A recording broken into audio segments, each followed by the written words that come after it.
there's always going to be challenges, and the retirement and pension system has changed so much over the last couple of decades.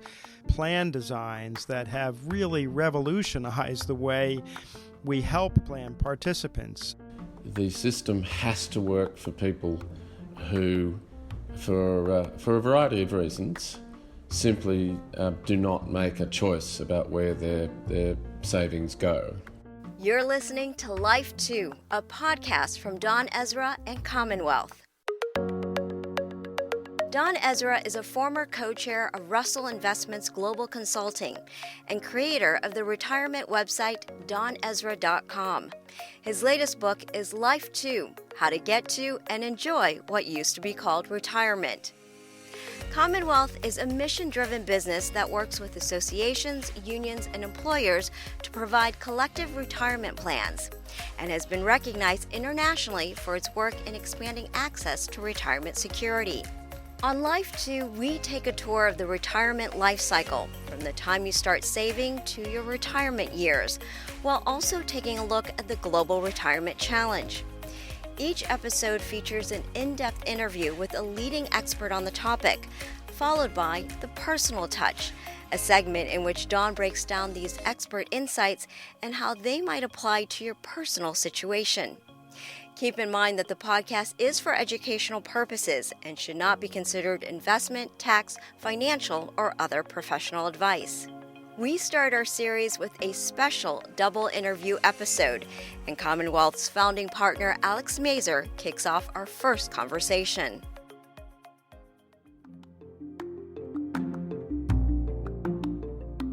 What does it mean to retire in the 21st century?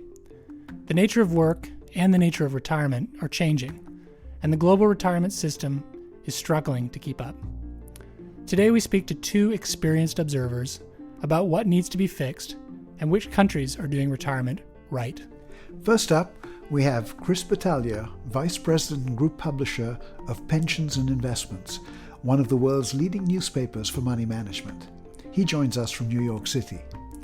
And later on the show, we chat with Jeremy Cooper, Chairman of Retirement Income for Challenger Limited, also known for his comprehensive review of Australia's super system. Well, Chris, thank you so much for joining us. And one place where we like to start is to ask you kind of what got you interested in the topic of retirement in the first place. Well, thanks for having me. Really appreciate it. I'm really looking forward to the discussion. I suppose the issue of retirement was sort of, I got to in a roundabout way.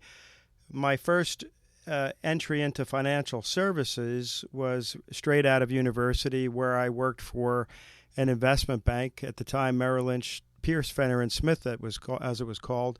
And I was in an institutional group that was responsible for allocating IPOs, initial public offerings, to syndicate members, other investment banks, but also to investors, and more specifically buy-side firms or asset management firms. And at the time, I was very young and didn't really give much thought to who these investors were. A lot of the contact that I had was with other Wall Street firms. But after some time there, I began to wonder, who are these firms? What does Vanguard do, and why are they buying IPOs? And what do these big mutual fund companies and other fund managers, why are they buying these securities, and what do they do? And that was my first connection to the retirement business vis-a-vis the institutional asset managers who were working on behalf of their corporate clients and other types of institutional investors, but ultimately the beneficiaries of those assets who are plan participants at retirement plans.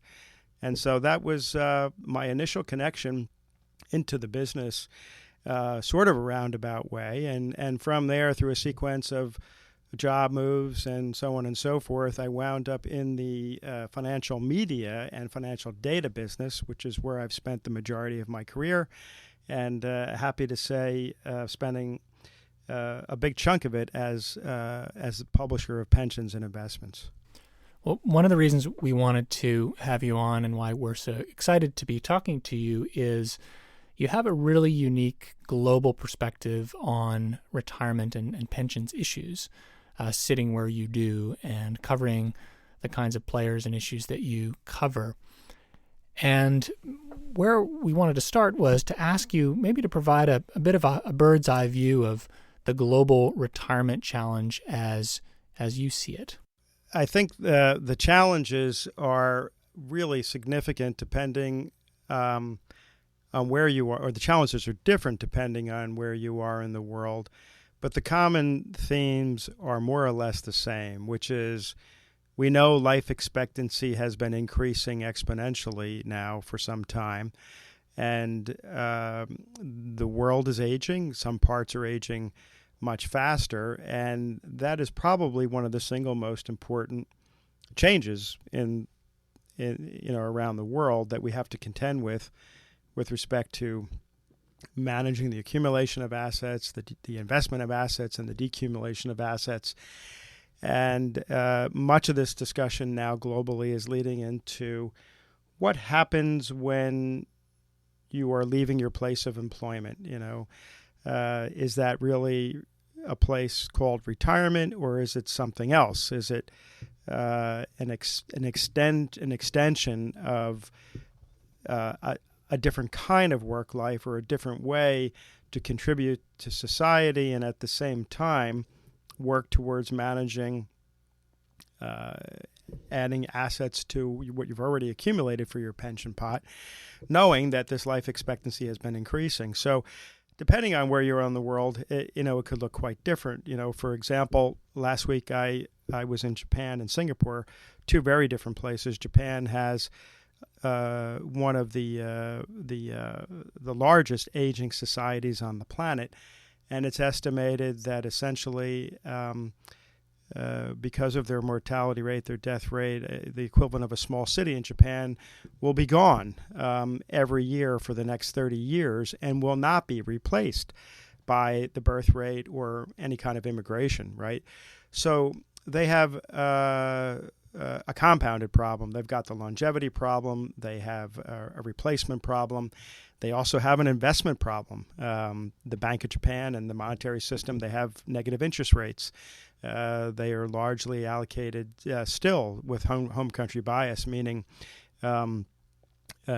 Japanese government bonds, JGBs, and need to diversify further, so on and so forth.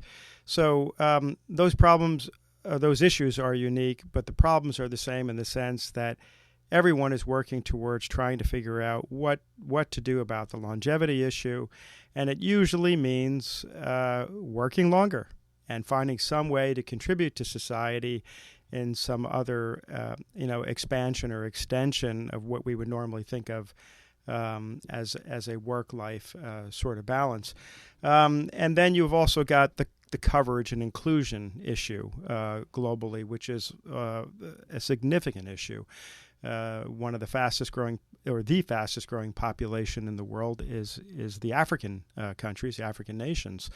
And their population is expanding so quickly, most of which outside of really South Africa, Nigeria, and a few do not have even a Pillar 1 system, or what we call a Social Security system, or a system as a backstop against poverty, let alone building employer-based plans and then some other provision for a third pillar or a private individual contributed system. And even in our own country, in the United States, we have millions of people who do not have any access to or ability to contribute to a retirement savings plan as we know it in the employer market or through the public employer market. So so globally, I would say that their longevity certainly is probably the most significant common denominator around the world, and most societies are really trying to grapple with this issue and solve for this issue. Yeah, I wanted to ask you about a word that often gets used when it comes to talking about the retirement issue, and to be honest, I'm kind of conflicted about it, and that's the word crisis. We often debate here in Canada and other places, like, do we have a retirement crisis, as if it's a kind of black and white issue. And on the one hand, the notion of a crisis can be helpful in motivating people to take action. And when you see some of the statistics, whether that's about the number of people who have a retirement account or have anything saved, whether that's about, I think the World Economic Forum talks about a $70 trillion retirement savings gap today, slated to grow to a much larger number. That can maybe feel like a crisis. But on the other hand, is that a motivating way to think about it? I'm just kind of curious for your thoughts as to, is that the right way to describe the global retirement issue? I suppose if you don't consider all of the other elements that we have to think about with respect to providing for some level of dignity in societies, right, then you could say, yes, possibly it is this crisis mode. But I think if you expand the lens and you look at how infant mortality rates have dropped, you look at the general quality of life around the globe has increased significantly over the last couple of decades, due to access to vaccinations, access to health care, even access to education. Most people, when they're polled, will probably say, we still have an education problem around the world. Well, you never stop needing to or wanting to further educate people. But the reality is the education levels have increased markedly, yet people still feel as though we are in some sort of crisis mode that way. And I suppose it's the context and the broader context that you look at that can either define it as a crisis or just define it as, yes, an ongoing problem. So I think if you look at what's happening in the United States, it can be and probably should be viewed as a crisis in certain ways. When you look at the fiscal health and the quality of what's happening with the public pension systems in the United States, the gaps are alarming, meaning the funding liabilities of many of the public plans in the United States are severely underfunded. And this has been going on for some time now, mostly due to lack of contributions, quite frankly, and lack of political might and muster to get things done, where states contribute to a level to get them to a place where that funding gap is fully met. And it forces other problems underneath, because you have many of the public plans who are reaching for returns with illiquid assets and return-seeking assets that are probably with unrealistic expectations with respect to returns. So in many ways, you can say that there is a crisis. I'll tell you a funny or not so funny story about the word crisis as it relates to pensions and investments and the things that I've seen across my desk and the things that I read over the many years. P&I was founded in 1973, and our pilot issue was launched in July of 1973. We started publishing regularly in 1974. So, we've been at it quite a long time. As you can imagine, as a media organization, we receive books from almost every author out there on the topic of investment, institutional investment, retirement planning and saving, every aspect of the business. And our offices, which are headquartered in New York and Chicago, the New York office was moving a few years ago. And outside of my office is a large conference room, which has many bookshelves, which was filled with books from many famous authors, Nobel laureates, in fact, were the authors of many of these books. And in the course of the move, we had to go through this library and decide what stayed and what remained in terms of books, because we couldn't bring everything. And I looked at many of the titles, and we saved many of them, and we threw some of them out. The thing that struck me about the titles was this. I would say 8 out of the 10 titles, going back probably to the mid-1970s to early 80s, had somehow the theme of crisis, impending doom, or some very severe description of the pension problem. This isn't something new. It's been going on for decades, even during the times when there were quote-unquote pension holidays or pension surpluses. There were underlying stresses in the system where many authors were talking about an impending, crisis or a doom in the retirement business. It's a problem that we're going to be faced with for as long as there's a pension or retirement plan, I'm afraid. I think that's a beautiful perspective to put it. And the other thing I like, since I want to look at this positively, is that in a sense some of this is a problem of success. As you mentioned, we've got quality of life increasing, longevity increasing, etc., etc. So these are good things. Yes, they bring problems in their wake as well, but they've always been around. I really like that perspective. I think it's really the right way to think about it. I mean, there's always going to be challenges, and the retirement and pension system has changed so much over the last couple of decades. But underneath that has been a marked improvement in the quality of investment products for individuals, access to the quality investment products for individuals, plan designs that have really revolutionized the way we help plan participants with respect to auto enrollment and auto escalation.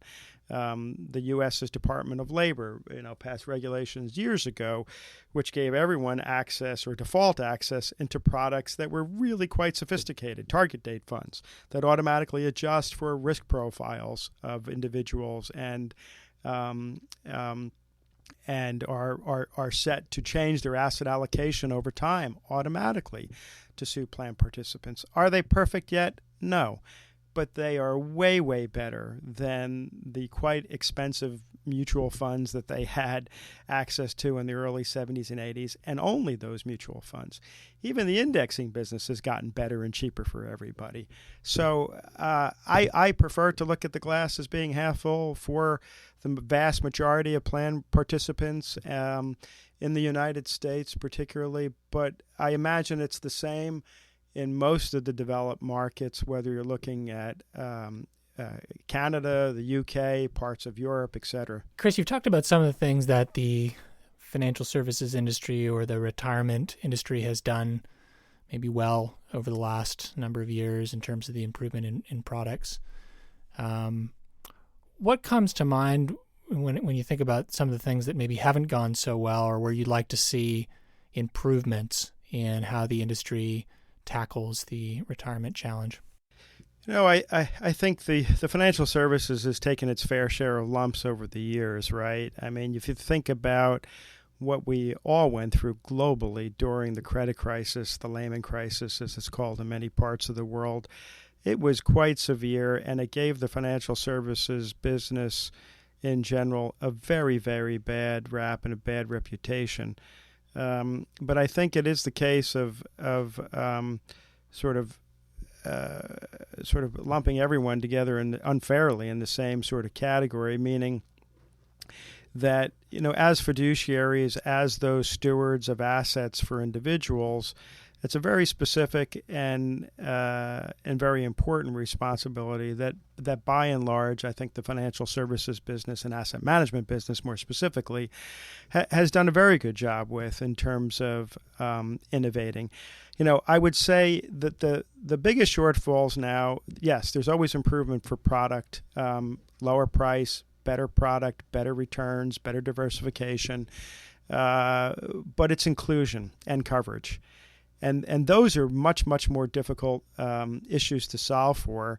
And I don't know that it's only the responsibility of the financial services business to do that. And that's finding ways to give broader access to these types of savings and retirement savings vehicles to people who may not have an employer, for example, who's the sponsor of those assets. There are a lot of places to look where I see innovation that's not happening in the United States. You look at parts of Asia, India specifically, Singapore, I know, has made some great strides in figuring out ways to use modern technology and applications that have an e-commerce aspect to them, where people can top off their fees, which automatically go into a savings account, which is being managed by very sophisticated investment professionals with very sophisticated asset allocation and portfolio construction elements. We haven't yet quite seen those things yet in the United States and other parts of the world. develop as quickly as we might like to, and those are the things in my mind that can solve for the coverage and inclusion part of what we're talking about here. So for me, I think that's one of the biggest gaps and one of the biggest shortfalls so far. Not the only one, but probably the largest. One of the other aspects as we move from a system where employment looked after your retirement to where you have to look after it yourself is what helps individuals along the way. You've mentioned there are investment products and there are elements of plan design and so on, all the default stuff that really helps. In general, there's been education as well, hasn't there? Yeah, for sure. And, as someone who was involved, quite a bit with the plan participant education side of things in the defined contribution 401k marketplace in the United States, I can tell you that most of what we have done has been very unsuccessful. We've really failed miserably along those lines as a community. Can you expand on that as to sort of what kinds of things have gone wrong or haven't been done or whatever? Because your perspective is bigger than almost anybody I can think of. So it's, what I think about is when you're communicating, and part of what we do in the media world is knowing how to communicate and how and who to communicate, knowing your audience, who you're communicating with. I don't know that we did such a good job of really thinking through who we were communicating with when we were trying to educate these millions of plan participants in the United States, meaning that most of the people that we were communicating with had little or no financial literacy, or low levels of financial literacy, low levels of financial education in general.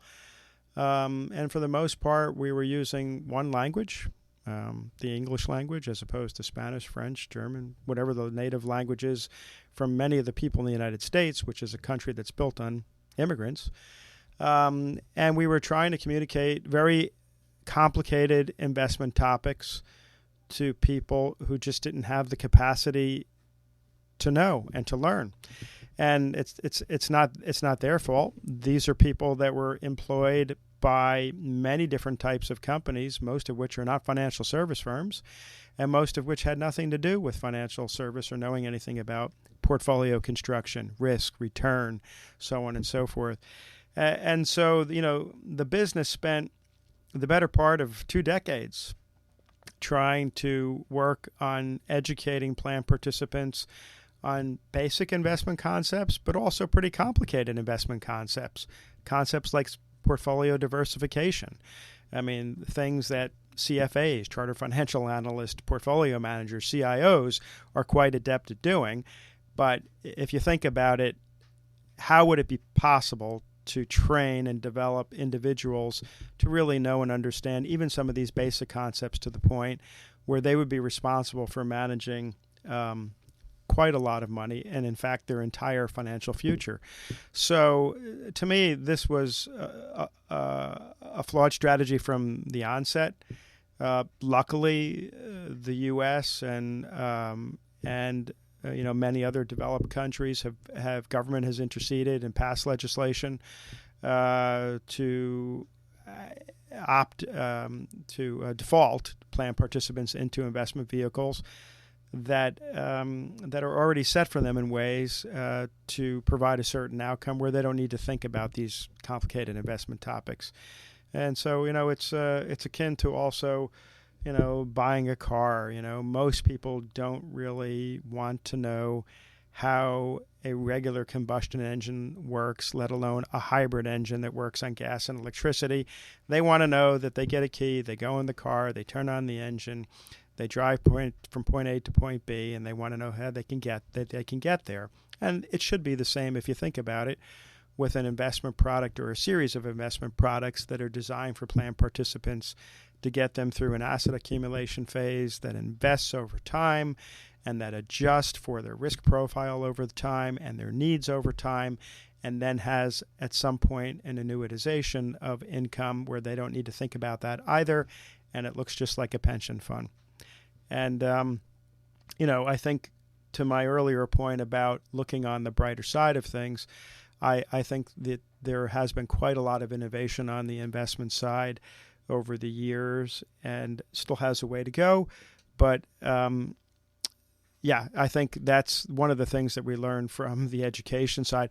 Along with that, I would say is that fortunately, because we went through this process of trying to educate plan participants, a lot of the important folks in the academic world really have risen to the occasion to help us out. And behavioral finance, behavioral economics has really added quite a lot to improving how communication is being designed for plan participants so they can make the right choices without even thinking about them so much. And so there's an awful lot of smart people out there. Shlomo Bernartzi is one of them at UCLA. Kahneman, others are really quite known and very famous in their own right as behavioral finance people that have really helped us improve how we present the various options to plan participants so they don't need to know about investment topics, but they have choices that are presented to them that help them default into products that are really suitable for them. One of the things we read, Chris, by you in preparing for this was an interview you gave in Pensions and Investments. And one of the things you said, which kind of stood out to me, was that the biggest change, and I'm quoting here, has been the move for employers, at least in the United States, to get out of the pension business. And we have the same trend, although not quite as pronounced in Canada. And in a way, I guess you could think about, you talked about the plane analogy, which I think is a great one. You could think about the pension was really the plane. And so the employee would be contributing into the pension and the employer would be putting into the pension. And there really were no decisions, or not that many decisions to make as part of it. They basically got in the plane, buckled up, and then when they got to retirement, they had some sort of retirement income that was defined. And we've seen a trend away from that. And I'm kind of curious for your views. And I guess another part of the employer system that often doesn't get talked about is its huge success in getting many more people actually having retirement benefits. When you look at the expansion of the employer system and the introduction of ERISA, and that, for a while was a success story. But who do you see as filling the void? If employers are stepping back, who is going to step up and play that role to build these planes that are going to get people to their destination? So I think it's a really interesting question. As an American, it is usually looking to the government as a solution isn't the first place culturally that we gravitate to. Having said that, and having read many of the newer plan policies, suggested policies by people like Tony James, who's the CEO or chairman of Blackstone, and others, many are suggesting that the U.S. as government should be involved with mandating a defined contribution system with compulsory contributions. Australia has that, and by and large, it has accumulated trillions in assets in that country over a relatively short period of time, and has somewhat helped, I think, for the inclusion issues that we have and coverage issues that we have in the United States. So I think that needs to be looked at. But I think the other thing that I like more is the technology's ability to help solve for that problem. And I referred to that somewhat in my early remarks about Asia and some other parts of the world. What I'm seeing is that the developing countries are able to leapfrog over many of the structural problems that we have in the U.S. and Canada, the UK, and Europe with established plans and societies. And I am hopeful that there will be some technologies there that we can deploy that help solve for that coverage and inclusion problem, but also for giving access to a wider group of people, again, better investment product at a lower cost. On that point, is there an example of an innovation you've seen in, maybe we'll just take the one of the Asian examples you mentioned, that you would like to see spread? And would you mind just describing a little bit about how that actually works in practice for people? Yeah, sure. I mean, I think there's some examples that, in fact, Don and I have been involved with respect to our the awards that P&I recognizes plan sponsors around the world. There's some good examples. In fact, in places like Mexico, CONSAR, that uses technology, iPhones, the ability for people to top off their pension accounts while they're at a 7-Eleven buying something, for example. Those things really shouldn't be overlooked as add-on options and things that can help the United States, Canada, and other places. There are similar examples in India and also Asia, as I mentioned, where you have sort of a top-off approach. So at the point of purchase or at the point of consuming something, which in most of these countries now is not done with cash, it's done with the tap of an iPhone or some other type of electronic payment. And you're able to make a contribution to a retirement savings account with underlying investments that are managed with a quite sophisticated way and at a low cost, and giving people access to putting that money into those accounts on a regular basis.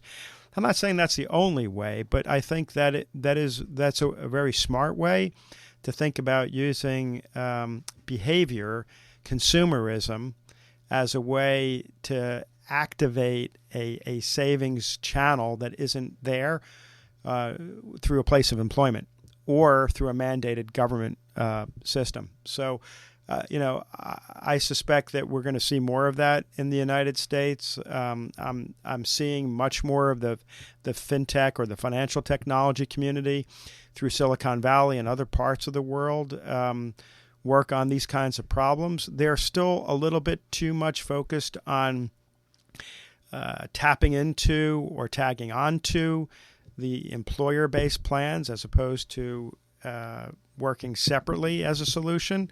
But I think that you're going to see a rapid deployment of that kind of technology in the next 3 to 5 years in the United States, Canada, and other developed markets for sure.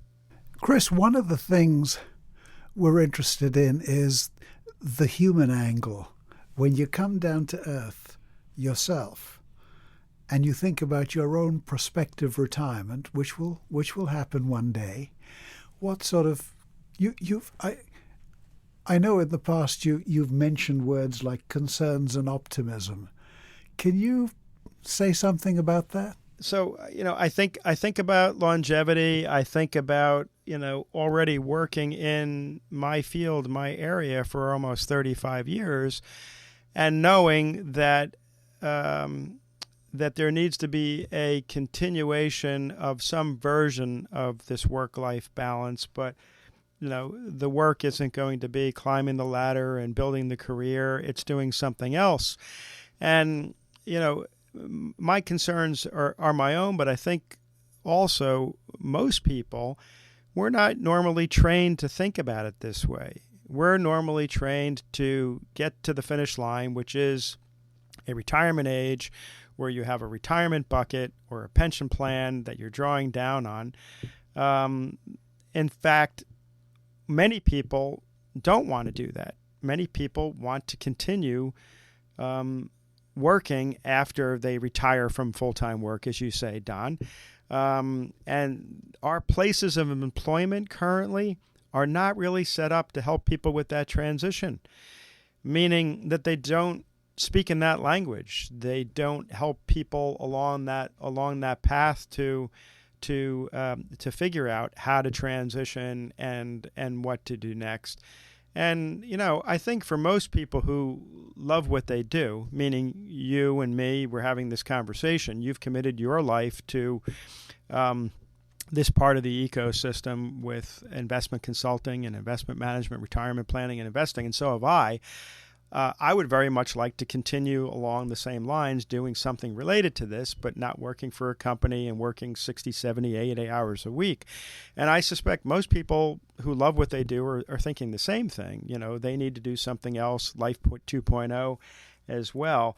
And when I look around, I don't see our places of employment, our culture, our societies really helping people along on how to think about this. And that's why I think people like you, who are very thoughtful in articulating this now in books and papers, we need to see a lot more of this. People need help in this. It's a very, very significant cultural, psychological transition for people.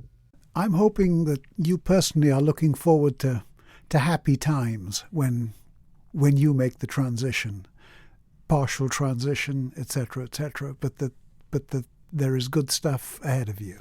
Well, always, and I think I think that's one of the things that we should be helping everybody think about, is that there is a way to continue doing something where you can get joy and satisfaction out of working outside of your place of employment or your last place of employment. And in some cases, it's going to be, necessary. And that's the point, right? I think we need to figure out ways to get better inclusion. There is an income gap, an income divide for sure, in almost every developed society where you look at it. It's not just a U.S. problem. And that's a transition that, most people won't have a choice. You or I might have a choice to do nothing, just to play golf or to do gardening or whatever it may be, even though that's not what we want to do. Some people might not have the choice of having Life 2.0 or retiring. They're going to need to work. And that's the other notion I think that people don't really discuss, is that, and I think you said this best many years ago at one of our conferences. I love what you said. You said retirement is really, really expensive, and not everyone is going to be able to afford it. And I think that is a really proper perspective. We should have savings vehicles for people. We should help them as much as we can. But the reality is there may be always a group of people who will never be able to afford to, quote unquote, retire in that way, just as not everyone will ever be able to afford to buy a home or a car. Or if they can buy a car, they might like to buy a Mercedes, but they can only afford to buy a Chevrolet. Why should retirement be anything different? You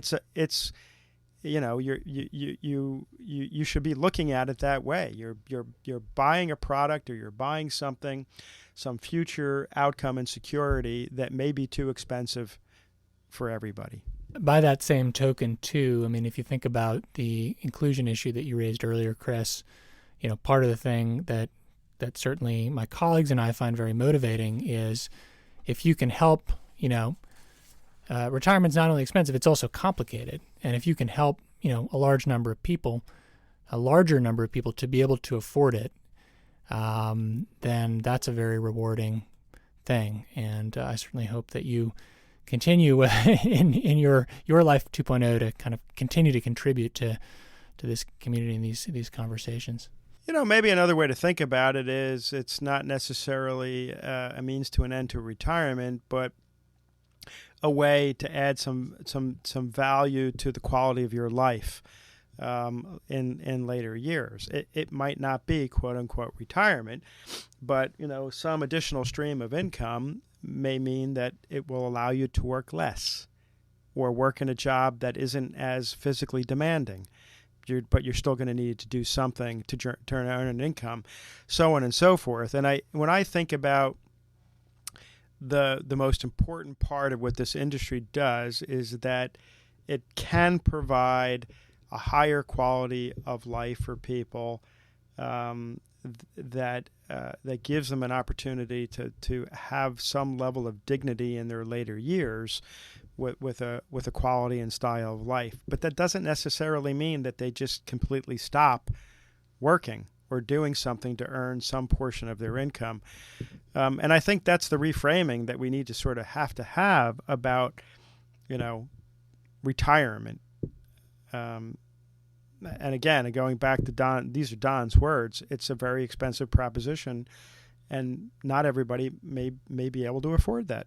Well, I do love bringing it back to the opportunity to enhance quality of life for people, because at the end of the day, the financial aspect of it is just a tool for doing just that. And I think that's a great note to end on with you, Chris. But other than to say thank you very much for the time. We've really, really appreciated your perspective, and look forward to having a chance to connect with you again soon.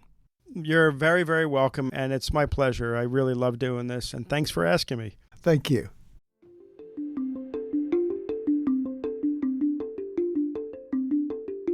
Jeremy Cooper joins us next on Life 2 from Sydney, Australia. He's the chairman of Retirement Income for Challenger Limited and known for his comprehensive review of Australia's super system. Jeremy, it's great to connect with you, and thank you for making the time. One place we thought we would start, I think I first connected with you through Keith Ambachshire, who connects a lot of people in the pension world. And this was back in, I think, around 2009. And we had just done a review of our own pension system here in the province of Ontario.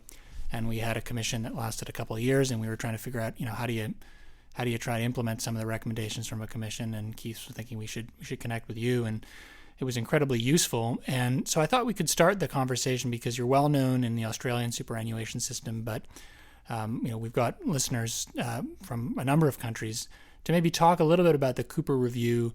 Why was it set up? What did you look at as part of the system, and kind of what were the main recommendations at a high level? Well, gosh, nearly 10 years ago right now, I had just finished a bit of a sidestep in my career. I'd been a lawyer, a corporate lawyer for a couple of decades, and I decided to move out of that world, and I ended up moving into corporate and securities regulation. Effectively, if you're North American, think of the Securities and Exchange Commission, or if you come from the United Kingdom, the Financial Conduct Authority. So I was the deputy chief of the Australian version of that entity, and after finishing 5 years of that, the government said, we've got one more thing we'd like you to do. We'd like you for the first time to conduct a review of the Australian pension system. And the significance of that was that back in the early 1990s, we'd created effectively a compulsory retirement savings system. So for everyone that was employed and earning over a certain monthly wage, you had to contribute at that time, when it started, 3% of your wages into what we call superannuation in Australia. That rate is now 9.5%, and the system as a whole had never really been fully reviewed. And so the government at that time in 2009 decided that it was time to do this, and they said, well, here's a roadmap of what we'd like you to do, and there are only two things you can't look at. You can't look at how it's taxed, and you can't look at how much is contributed. You can't spend 12 months and come back and say, you're not contributing enough.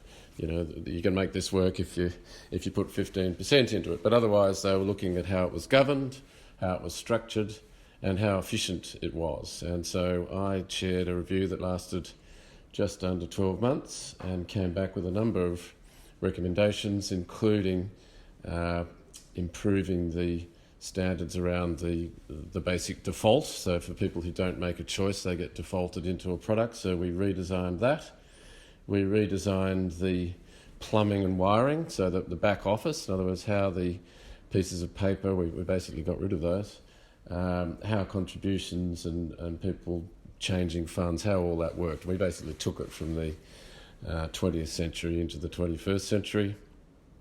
And nearly all of the recommendations have been taken up. Some of the nuances were left off. And I suppose one of the most difficult areas, because it involves quite fine judgments and involves human beings, that's the governance area. That's where it's been most difficult to make progress. And it's interesting, I form the view that most of the problems you get in financial services, whether it's funds management or pension systems, really relates back to governance. So it's a fairly important thing to get right. Can you say a bit more about that? Because I think this topic of governance comes up a lot in retirement and pension circles, and it's often quite abstract to people and hard to connect certainly for the average person, but even people that are plan sponsors or others, see the connection between governance and outcomes. Yeah. Well, I suppose there's a very fuzzy link. So some people come from the camp that if the core outcome, which is often measured in terms of an investment return, if that's operating satisfactorily, then ergo the governance must be okay and there's not a problem. I don't subscribe to that. That's only very, very marginally true. So I think the difficulty is that we often use quite coded language when we talk about governance because it splits into agency conflicts. So whether the human beings at various points in a system that involves such large amounts of money are acting in their own interests or the interests of the ultimate beneficiaries of the scheme or the system. So there are a whole range of issues around that. And then the other big branch of study and problems, I suppose, is just competence. And that's quite difficult. There are various schools of thought. There are some people who think that having too many technocrats around the table is not a good thing, and that you need a sort of a balance of people who simply ask the right questions and aren't trapped by all of the ideologies and things that happen to technocrats. So it is quite nuanced, and I'd say in Australia we're only partly the way down. They're quite rare beasts, I suppose, to find people who are both technically competent, able to somehow get themselves above the day-to-day conflicts of interest, and then also, oddly enough, in the Australian system, there's a fair bit of political and ideological baggage that people carry as well, largely because we set up our compulsory system through the political system, and so that also causes problems around good governance. So it's not easy. What's been interesting for us to follow is the issue of superannuation becoming even more political of late, following a little bit of the Royal Commission that's been going on and some of the revelations around certain practices in the industry, certain things that maybe hadn't come to light in as mainstream a way before. And I'm wondering what that's been like for you as someone who was deep into the system, doing a review a decade ago, has continued to be heavily involved, kind of watching that play out in public. What's been your reaction to that? Well, look, a very good question. I in my career, I don't think I've seen a year as issues laden. There are so many things going on in the Australian financial services system, seemingly all at once, and it's not market related. So it's not as if we're having market turmoil or anything. It's really just I guess some fairly tectonic shifts in how we're doing things. So we've had both the Royal Commission, which was looking into misconduct. It wasn't a commission into good conduct. It was actually seeking to expose things that were wrong with the system. And then on top of that, we have an economic think tank, part of our government structure, called the Productivity Commission, which was running a slide rule over the industry as well. And then for largely prudential capital reasons, the bank-owned part of the system, which is we have a fairly concentrated banking and wealth management system in Australia, effectively with 4 large banks, all of whom own sizable wealth management and advice businesses that feed into the superannuation system. for largely prudential reasons. In other words, the prudential supervisor said, well, if you want to own these businesses, you're going to have to hold more capital against those assets, and the banks decided, well, we don't want to do that, we'll dispose of these businesses. That's caused an enormous amount of disruption, because at the very same time the Royal Commission exposed some fairly unsavoury practices and things that were going on within those businesses. So it's a very tumultuous time, and I suppose someone in my position who'd been a corporate regulator and was pretty used to misconduct and things going wrong, I was quite surprised at the level to which the disregard, I suppose, for what the regulators were seeking to do, disregard for the end customers, and frankly, fairly wide scale. There are two quite striking things that occurred to me: a lack of leadership of these organisations, and then just a fairly wide degree of incompetence, all mixed in together. So, and at the same time, of course, what happened was that our industry is broadly split between what you might call a for-profit model.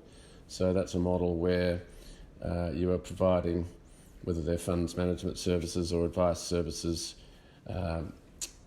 to serve those customers, but also to earn a profit for the shareholders, the owners of the business, and then a more collective profit for member or not-for-profit system where all of the profits are effectively mutualised and passed back to the members. And what's happened is, and there are political camps that go with each model, and what's happened is, by reason of the Royal Commission, the not-for-profit or profit for member model has basically come out unscathed, has been seen as the preferable model, and the for-profit model is under a lot of pressure.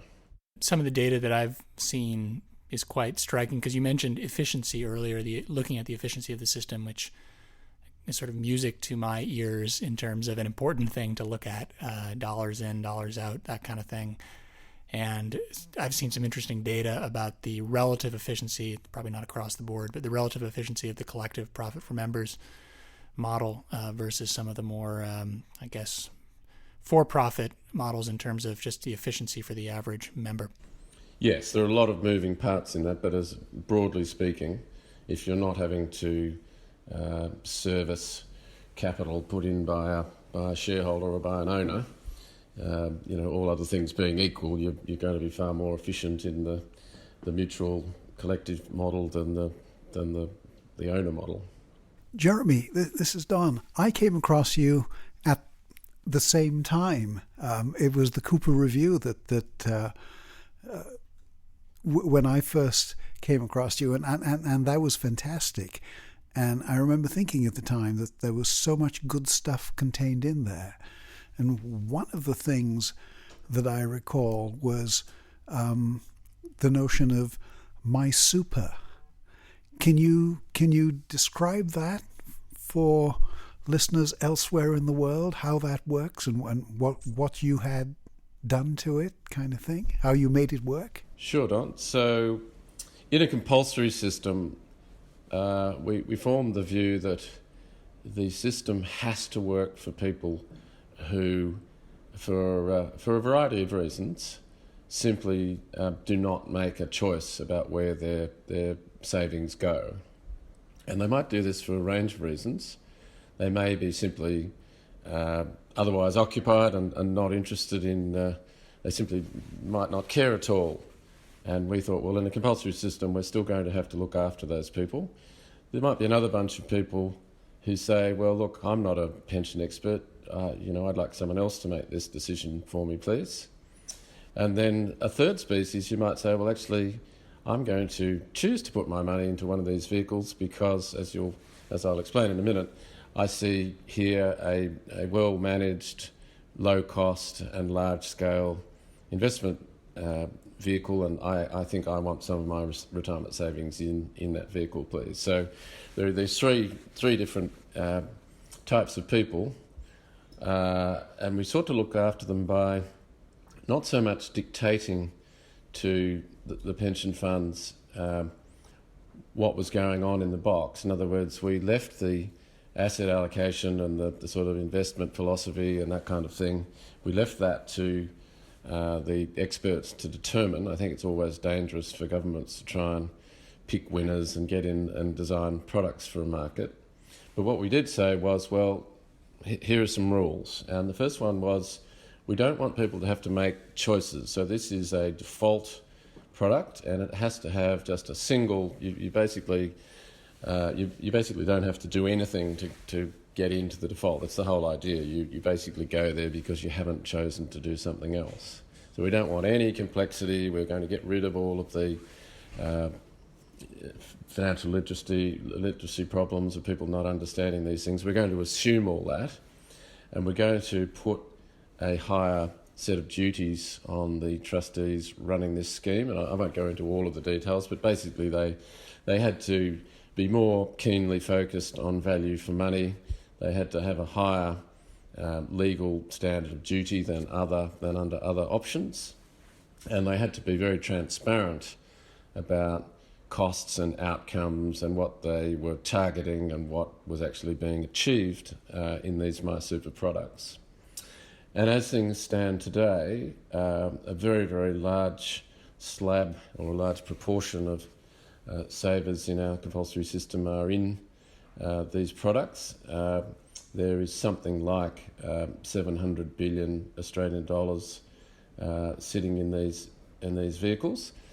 It's not a perfect world in the sense that there are some funds that seem not to be delivering the sort of outcomes that are optimal, but at the in the sort of top quartile, I suppose, of funds, it's a pretty consistent story of improvement in the sense of lower costs, greater scale, and the benefits coming from that scale. So it actually, with all of the transitional and implementation delays and so on, it hasn't been that long that these schemes have been operating, but so far, although there is room for improvement, we're pretty happy with how that's all worked out. And indeed, a lot of the large organisations that were very resistant to these ideas have got on board and are busy, improving the sort of costs that are charged and improving the outcomes and improving some of the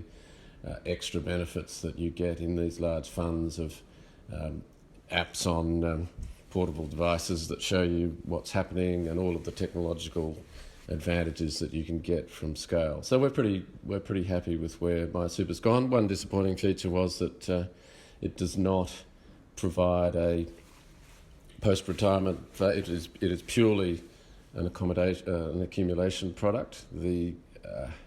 It was thought that the industry simply wasn't ready to do. The original design was that it was a whole of life product, and we're battling through at the moment, I guess, a clash of views. Some people regard retirement as simply not amenable to defaults, whereas I must say I think that it is certainly harder to do defaults in retirement, but not impossible.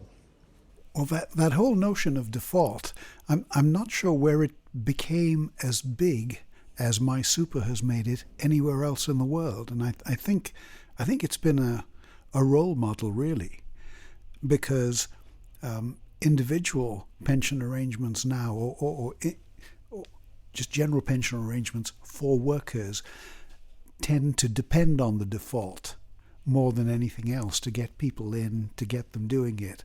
And the idea that it works perfectly is impossible. Nothing will ever work perfectly. But the idea that it works well and that you got it to work even better in Australia is terrific. And that whole notion of how important the default is to get people in has won a Nobel Prize for Dr. Richard Thaler. And so there you were with MySuper, and I just wanted to make sure we talked a little bit about it, because you were the person who pushed it in Australia. And you what did you say, about 700 billion or something like that? Yeah, that's currently. That's a huge chunk of the aggregate in Australian super, isn't it? It certainly is, and I did tell Cass Sunstein a few years ago that I thought it probably was the biggest, in dollar terms, probably was the biggest nudge on the planet. I may be wrong about that.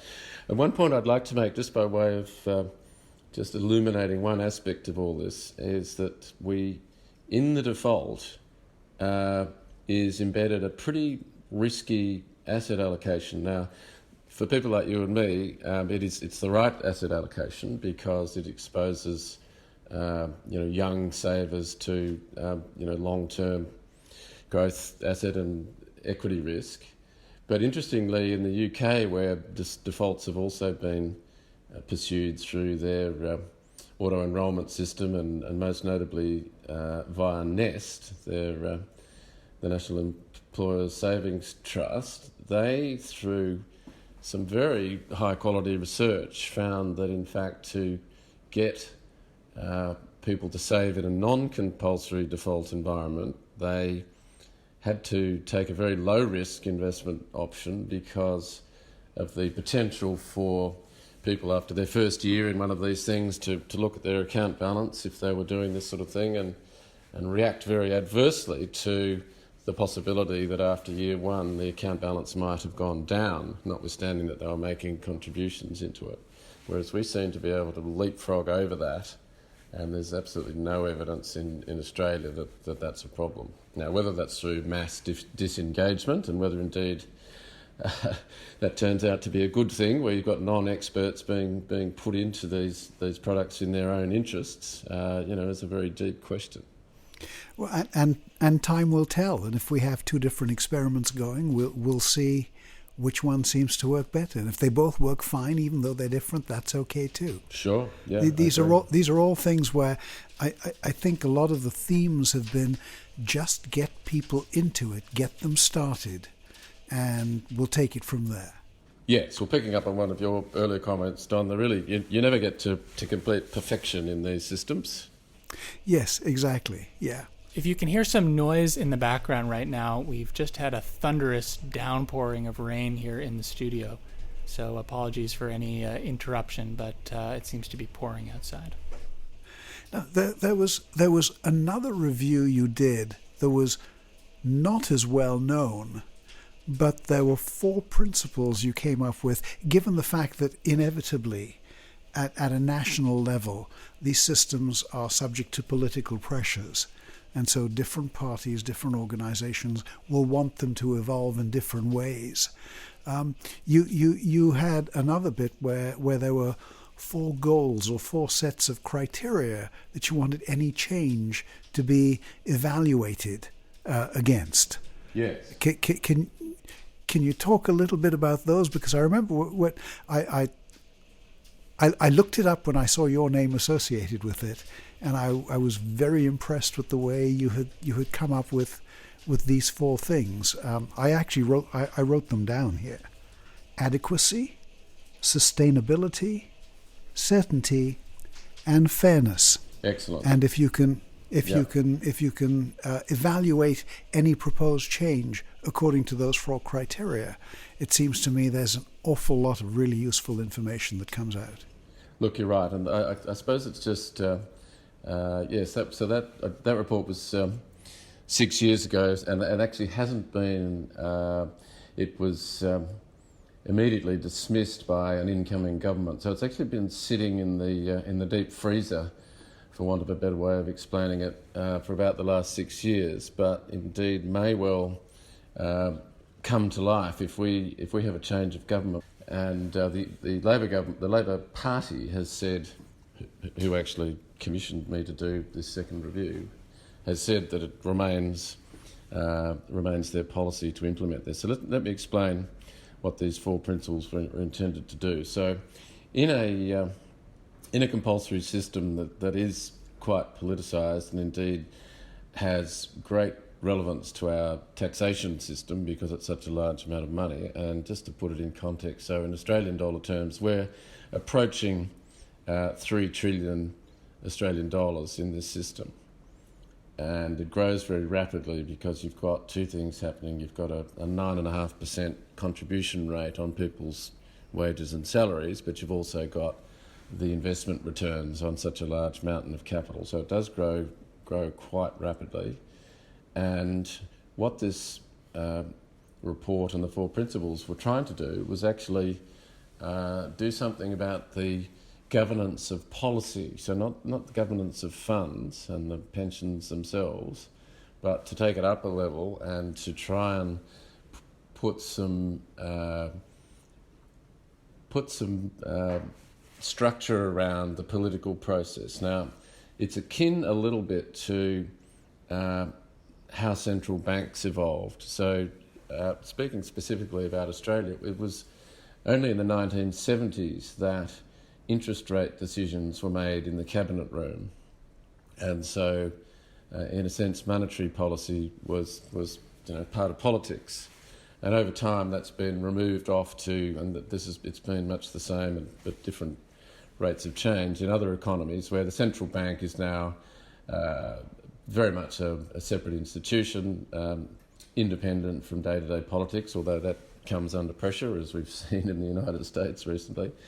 And so what we're saying is that in a system as large and complex and that impacts on day-to-day lives as one of these sort of systems, it's not impossible to think that a pension system might need that level of governance and independence from day-to-day electoral politics, and in particular from budget night, where out of the blue and for political reasons we suddenly find out that there's a new rate of tax or a new rule, or something's been changed, and sometimes not just one thing but a whole suite of things get changed without consultation in a great rush on budget night. So what these principles were seeking to do was filter any proposal to make a material change to the system would have to be sent off to a separate independent body, call it the Superannuation Council for want of a better name, and they would assess the proposal against these 4 broad but quite sensible principles about how the system was to work and what its purpose was, and then would report back to Parliament on the change. And over time, the idea was that if this body was well respected and considered and made good decisions, that it would be a very unwise political party that would put up some proposal that wasn't really in line with the principles and take the risk of getting a negative report from this body, and that in say 2 decades' time, that this body might be, given that at that time we might be talking about a system that has 5 or 6 trillion Australian dollars in it, that this body would be quite a important institutional piece of the framework. So we're yet to see anything like this come to fruition, but we may well be in a situation shortly, if there's a change of government, where we see what happens in this area. Yeah, it'd be great if it moves forward, and I love the idea of lending more evidence to policy when it comes to pensions and retirement, and just building on that. This is an issue that a lot of governments struggle with, and sometimes it's even hard to get them to pay attention. It's a technical issue. It's seen as politically risky for governments to take action. You've got this dynamic of having kind of generalist elected people trying to make decisions on something that's quite complex. And I'm kind of wondering if you had the year, and I'm sure you often do in Australia, of a minister of finance or a senior decision maker who says, look, I want to improve our system. What would be some of the key pieces of advice you would give to that person about how to get retirement reform right? Because it so often doesn't come out right. Well, we're in an interesting situation in Australia, which might be we might be on our own in this respect, but the system has been very successful in actually building up adequate savings for retirement. So when you look, as we do in thinking deeply about this, we tend to think about retirement as a household experience, because in Australia around about 7 out of 10 people will go into retirement, effectively pooling the costs of living in retirement as a couple, whether that's a formal marriage or some other form of partnership. It doesn't really matter. So we tend to combine account balances and say, well, if on a household basis you at your median you're looking at kind of say four to 500,000 Australian dollars, that's and of course there's a wide distribution either side of that. It won't buy you a shopping centre, but it's a pretty good amount of money with the assistance of the what we call the age pension, but in other jurisdictions it's effectively the state safety net pension. When you have support from that as well, that's a pretty good amount of money to go into retirement with. The problem is that we've got at the moment is an attitudinal problem that comes from, I guess, a long period of saving compulsorily into this system and all of the messages that people get about saving up for retirement. They tend to be very, very reluctant to spend the money.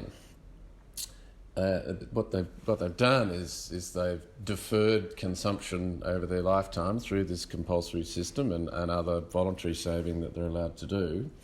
So they've taken those, what we call deferred wages, and then mentally turned those deferred wages, which are really meant for spending in retirement, they've then turned that into rock solid capital. And I guess they get a fair bit of encouragement from the wealth management and advice industry to think in these terms, but they really only want to live off what I call the accounting income that capital throws off. So think dividends and bank interest and rent if they own a property. Whereas in my mind, retirement income very much includes obviously all of those things, but it also includes the regular consumption of that capital, actually spending into the capital. So we have this quite pronounced problem in Australia now where we see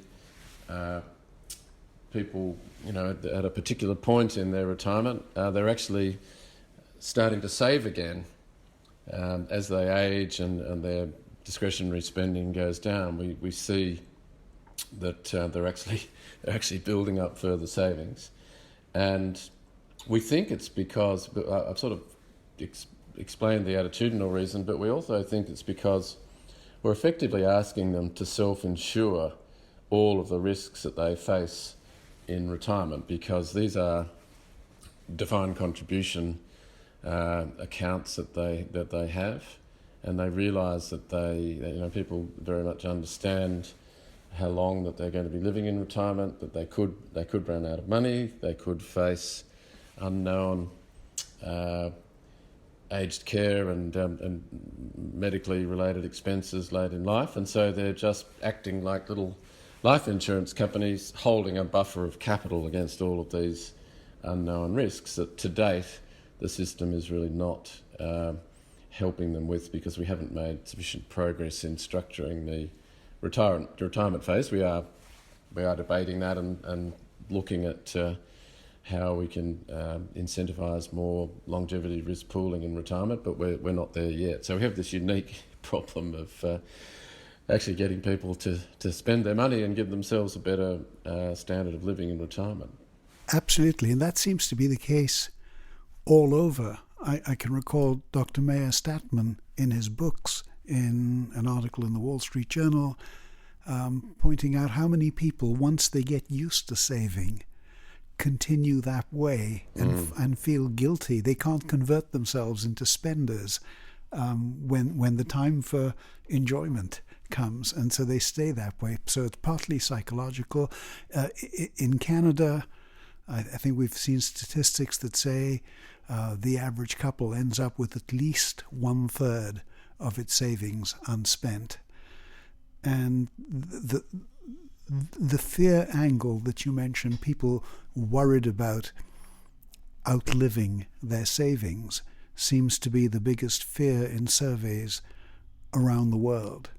And so that might be a good point to launch into a discussion of how one can let people know that it may be possible to spend more than they are spending with a reasonable amount of degree of safety, if they should want to do that?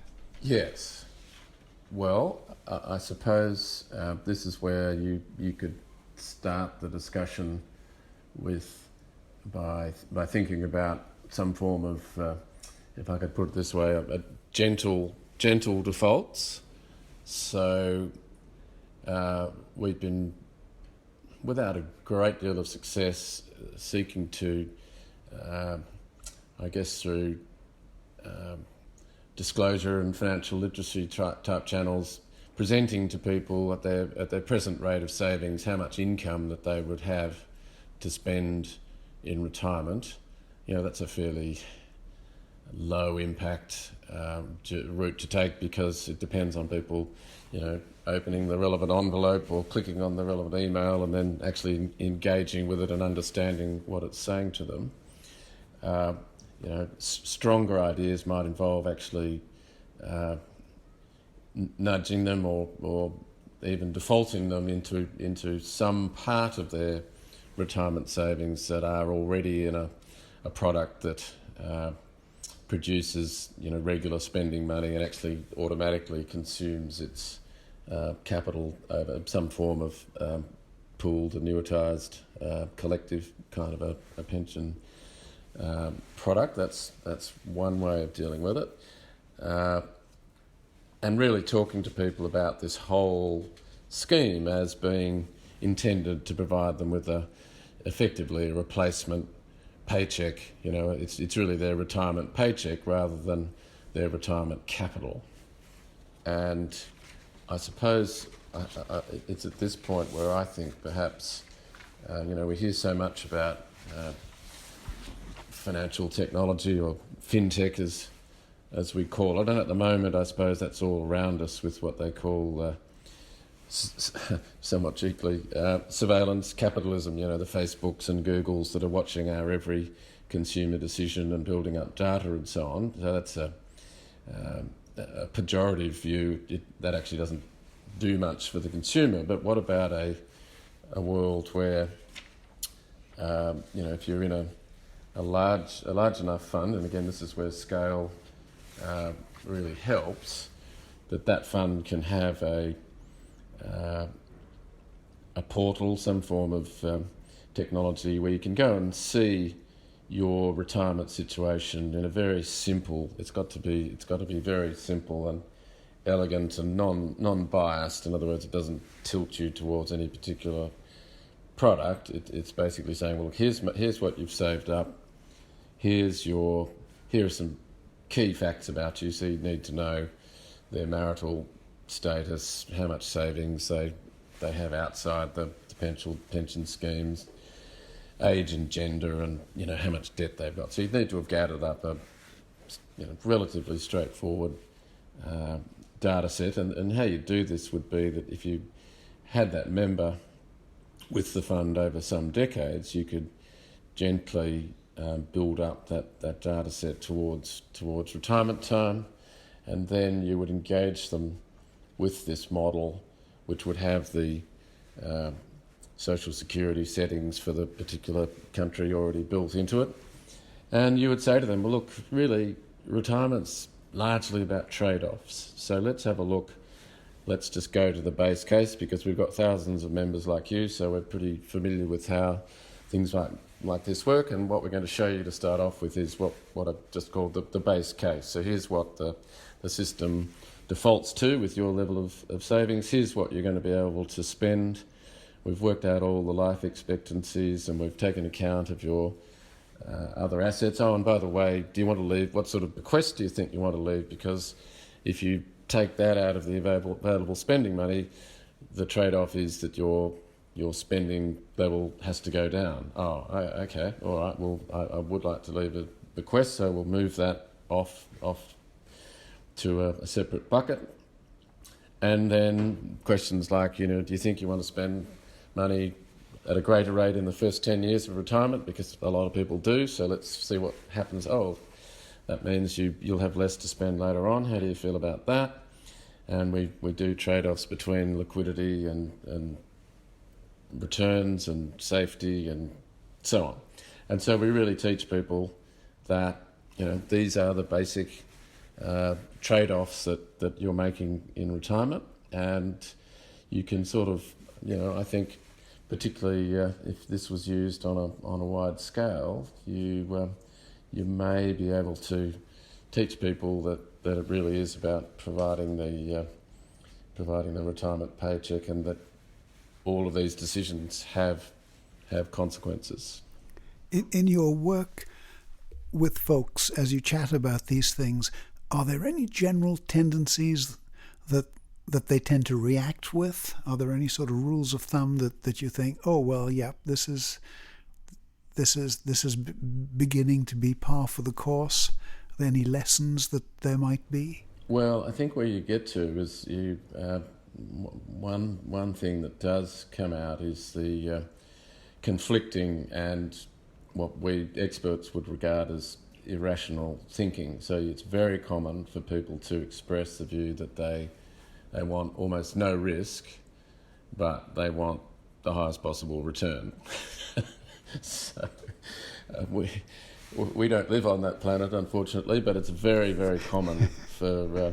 and I guess a tool that actually shows you a direct link between risk and return, and how much do you value safety in retirement, and then seeing that has accompanying it, a low expected rate of return. It actually forces you to engage with that reality. But we have just written up the results of a survey where the very same people are saying, well, my appetite for risk in retirement is, I just don't talk to me about losing money. I have a very, very narrow band of tolerance there. Oh yes, okay. And so where are you investing? Oh, I've got it all in shares. Oh gosh. And reconciling those two things is near impossible. I suppose because until something calamitous happens, they're not forced to engage with the reality, whereas this tool would actually be locked in the sense that you'd have to engage with the fact that you can't get both. Well, I was just going to say, I wanted to go back to this whole idea of defaults, because I think the conventional wisdom in a lot of the retirement world is defaults may make sense for accumulation. They make no sense for decumulation. It's a very personal decision. But I kind of want to push back on that and hear your view on it, because I think, if you think about the reasons to have a default, one of it is kind of predictably irrational behavior if in the absence of a default. Another one would be complexity. I mean, the way that you started to talk through what this kind of tool would look like, there's a lot of dimensions going on. And, Dawn has done a great job of documenting the importance of decisions in the post-retirement phase. They have a big impact if you make mistakes. It's almost like mistakes you make in that phase have a even bigger impact than you make in accumulation. And so when you also have data, right, about people kind of underspending in a pretty predictable way, in the same way that you might have data about people investing in an overly conservative way when they're younger. So to me, that makes a pretty strong case for a kind of my super of decumulation. But I'm wondering what you think about that. Look, I agree with you. I think it is manifestly more difficult than in accumulation. I mean, I guess we were quite robust in saying, look, in large respects, if you're looking at a mass workforce, they're very much peas in a pod. And I think, just picking up on something Don said earlier on, it's so much more beneficial to just get them into the system doing something, and then you bear down on the outcomes and governance and so on of that process, but you don't worry too much about the individual characteristics of the savers. You just get them into the system. There's absolutely no doubt that by the time you get to retirement, it's a much more individualised process. A whole lot of individual characteristics are relevant, and I went through some of them before. Are you in a household? Do you have debt? Do you own your own home? That's massively important. The home is such a critical part of retirement income thinking. So, but you can, that it's not, in 2019, it is not impossible to gather up all of that data, particularly if you've had this person in the saving system for their whole working lives. So I'm convinced that these things are all doable. They are certainly more complex than just putting a 20-year-old into a compulsory saving system, but they're far from impossible, and you perhaps solve the default problem by lessening the proportion that's actually defaulted. So what I'm saying there is, when a worker joins one of these systems, they really basically have all of their human capital with them, but the assumption is they've basically got very little financial capital, and that bit that they do have is probably going into purchasing their first home. So defaulting them bluntly into a saving system's not all of their available retirement saving going into a default. That's no problem. I think when you get to retirement, if you maybe made the default for say 50%, you could go 100. You could say, here's a default that covers all of your retirement savings. We've given you some liquidity and some growth and some longevity risk protection. Or you could say, well, look, you keep the liquidity for yourself, and we'll look after you. We'll default you 50%. That's an option. But I am convinced that, or we could say, well, look, we've got 3 defaults. We've built a default for someone who's built up a relatively modest amount of savings, and we're assuming that the state is going to be looking after you substantially. So that's the assumption of default 1. Default 2 is for someone who's got more wealth but not that much more, and who may, with spending later in retirement, who may then be accessing the first pillar. And default 3 is for someone who's got quite a bit more wealth, and we're assuming in our model that person is going to be looking after themselves substantially in retirement. So that's another way of, you don't just have 1 default, you have 3. But I think it's all within our grasp. Have you ever written this kind of thing up, published anything on this? Because as an individual listening to you, this makes a huge amount of sense to me, to have, let's say, 3 defaults for 3 different types of situations, and each of them is easily justifiable, each of them is clearly differentiated from the others, and they're defaults. You don't have to do them, but each of them would make sense if the person who came to you said, I have no idea what to do. Have you ever written up anything like that? Possibly, Don, because we're getting very close to the thinking that's currently going on in Australia from a policy point of view, and we're not using the word default largely for ideological reasons, but what we're doing is we're saying, well, what about a world where instead of defaulting you, if you think of if you take your minds to your jurisdiction, if you think of a big trusted pension plan in Canada, or if coming up to retirement, that plan, you may have been with the plan for your whole life. The plan says, well, we've picked out here's our recommended retirement plan for you, and it just so happens it's default number 2. We're not using the expression default, but the fund would have an obligation to say, Don, here's what we've worked out for you. You don't have to have this, by the way, but we're offering it to you. This is what we think you should do in retirement. The thinking is that has a pretty strong normative. If a trusted service provider says, well, here's the plan we think you that suits your circumstances, the thinking is that will have over time maybe nearly as strong an impact as actually just defaulting you into it. And there's just some hesitation, I suppose, among some thinkers about using the default in retirement. My thinking is that if that idea works, that over time it would either become a default in effect, or policymakers might say, oh, well, actually we're seeing this thing work so well. If funds want to make it a default, we don't mind. Let's do that. I can imagine in the United States what the reaction to that would be. It would be if legislatively you could make it a safe harbor for us where we could do that, and if it goes wrong for one person somewhere, we don't end up being sued and losing everything as a result of it. If you give us a safe harbor, we'd be happy to do it. Without a safe harbor, why should we even take the risk as the sponsor of a plan, of a scheme, to make that to give that kind of help?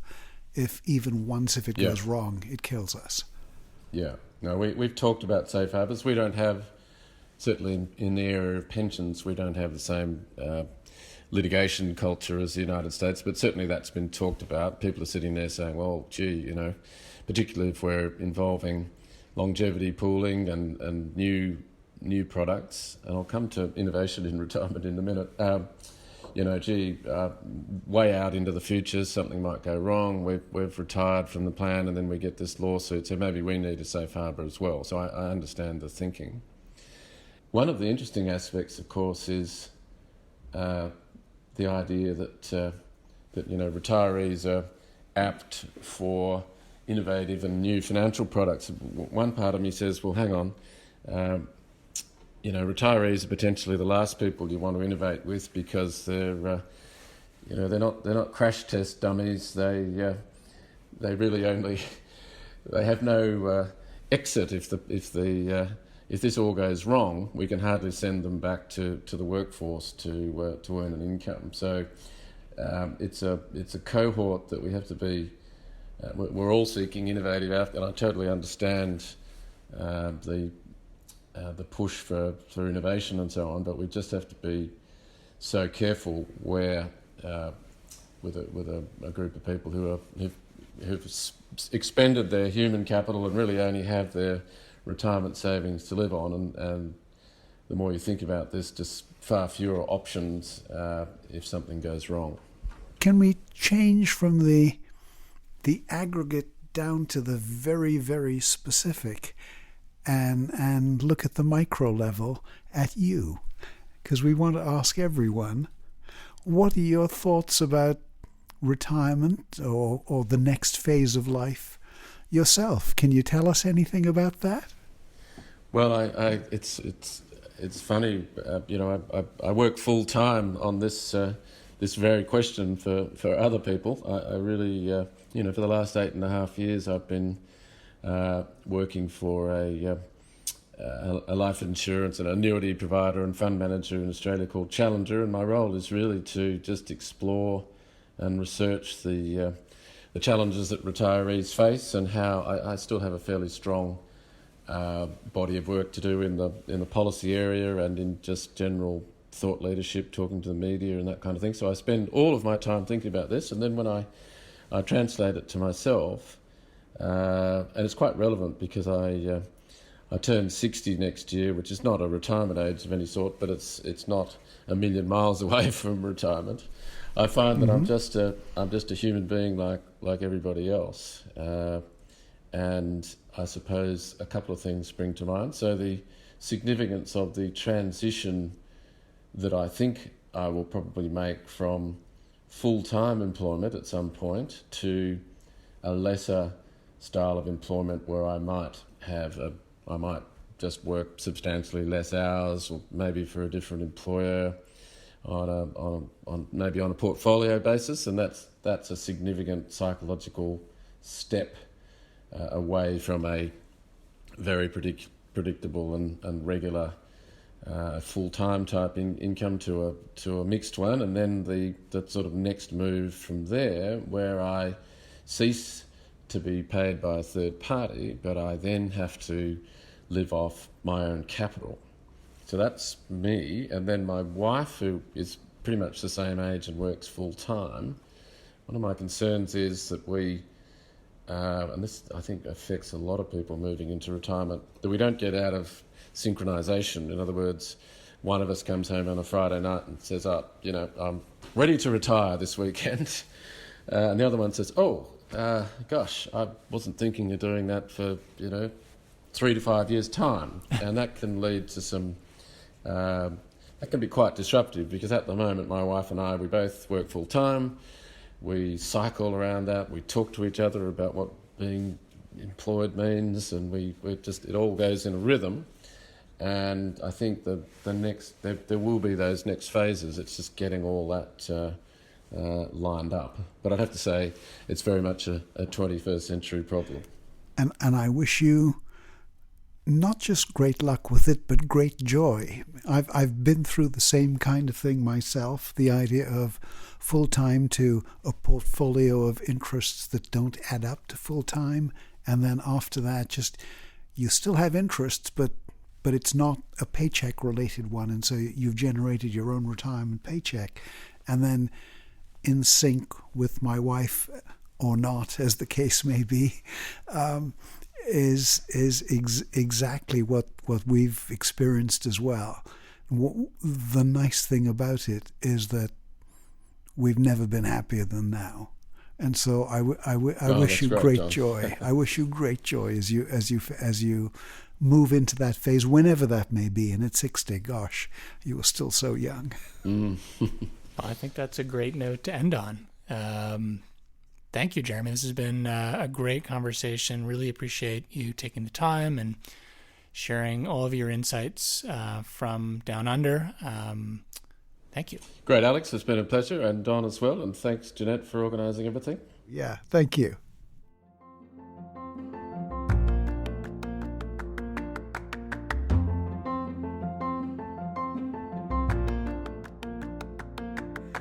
Hi, this is Don. Welcome to The Personal Touch.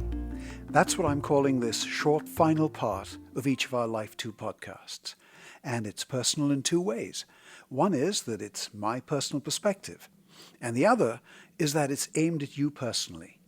So this part is not about identifying and solving the world's problems.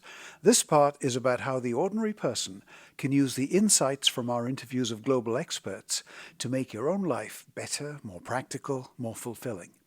That's my goal. That's my purpose with The Personal Touch. Now, we got some outstanding insights from Chris Battaglia and Jeremy Cooper about where the world is today as far as retirement issues are concerned. They really know what's going on. They're right in the thick of things. We're delighted they shared their observations with us. This is how things are. We heard that whether or not it's called a crisis, retirement is a significant issue today.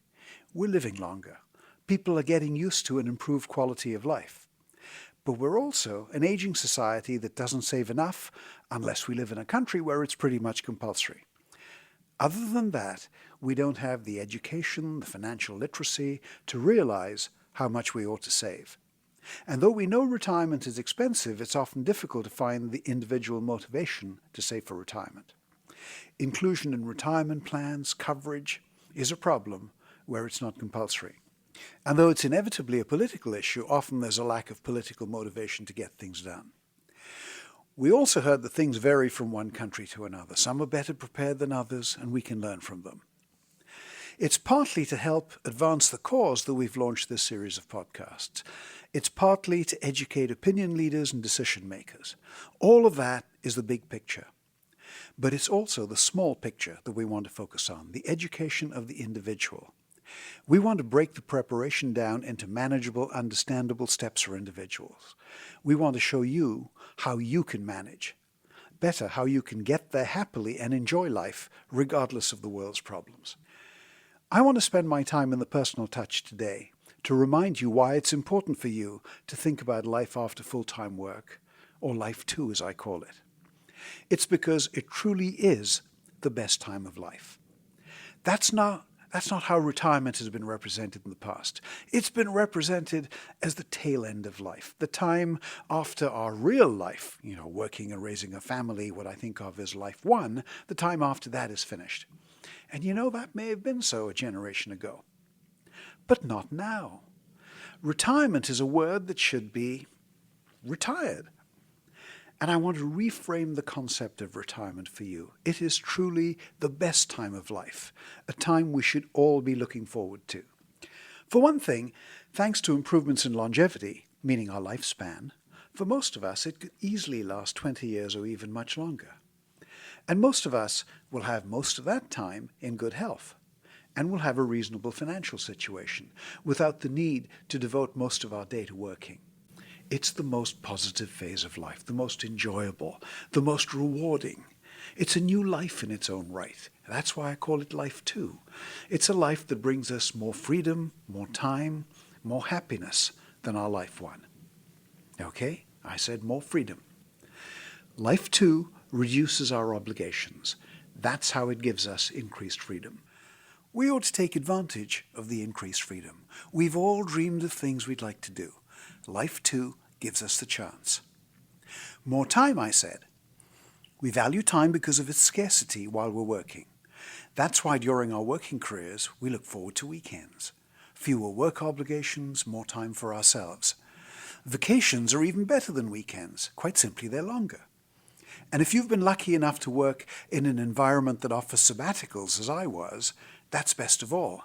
People return from sabbaticals with stories of fulfillment, not just those who traveled or did something quite different from the daily routine of their lives, even those who decided to spend their time at home, undertaking a project, or just plain relaxing, got satisfaction from finally being able to devote themselves to something they'd put off for lack of time.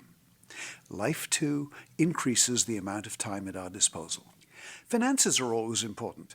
Money is one of 2 resources we have at our disposal to convert into things that make us happy. That's why we accumulate it gradually during our working life, to be able to draw on it and convert it to freedom from work obligations. Life 2 is when we enjoy the reward from our financial savings earlier in life. The other spendable resource is, of course, time itself. And we don't accumulate it, exactly the reverse. It's there and it gradually expires, whether or not we use it. So it makes sense to use it while we have it. Together, money and time are the ingredients for happiness, if we spend them well. Okay, more happiness, I said.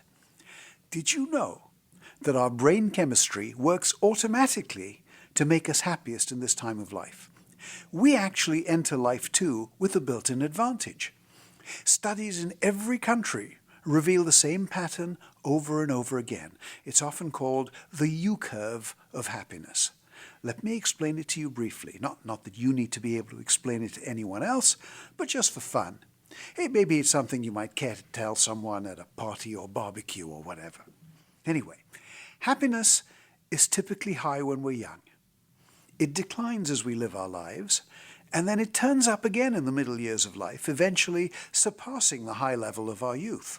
The average age at which the curve turns upwards varies from country to country, but typically it bottoms out somewhere between 40 and 60. Okay, are you already wondering where you fit on this curve? People tell me it's their first thought when I tell them about the U-curve. Of course, the big question is, why? Here's the simplified explanation. When we're young, we lack experience. We know nothing. But we're going to change the world, right? In our youth, therefore, we seek knowledge and experience through adventure. We seek excitement. Our anticipation is that adventure and excitement will bring happiness. We imagine how well things are going to turn out. They lived happily ever after, that sort of feeling. But as we age, as we gain experience, we start to realize that few things work out as well as we expected or as well as we hoped. And we have the psychological and financial stresses of career advancement, creating and raising a family, things like that. Of course, many of these things bring happiness. But as the saying goes, the devil is in the details. And it's those day-to-day stressful details, the complications we didn't expect, that reduce our happiness. At some stage, we realize, and what triggers it varies from person to person. It varies in the intensity of the realization. For some people, it can be a cathartic midlife crisis. But at some stage, we realize that life will never be perfect. We recognize that perfection, achieving the ideal as a goal, is very difficult because we can't anticipate the little things that don't go quite right. And so instead of the idealist, I'll accept nothing short of perfection, we gradually start to think, pretty good is pretty good, and it's enough. So we see the glass as half full rather than half empty. What I'm saying is that our measuring stick changes as we age. It moves from idealistic standards where everything falls short and causes regret to reality where some things are pretty good. And then we find happiness in contentment, experiencing the things that are trusted and true. Another way to say this is we start to count our blessings. Now, there is actually a neurological explanation as to why this sort of thinking is essentially hardwired into our brains. That's why the same pattern occurs everywhere. But never mind the brain chemistry behind it. Just smile as you think that at any age, wherever you are on that U-curve of happiness, the best is yet to come. So, put it all together. Freedom, time, happiness. Life, too, is the best of life for which the rest was made. Now, in our podcast, we're going to show you how to get there and how to enjoy living life too. We'll be specific about the minimum you need to do, what goes beyond the minimum and constitutes success, and what's truly exceptional. Today, just know that it's totally worthwhile. That's it from me, my personal touch for this episode. I hope you found it uplifting. Bye.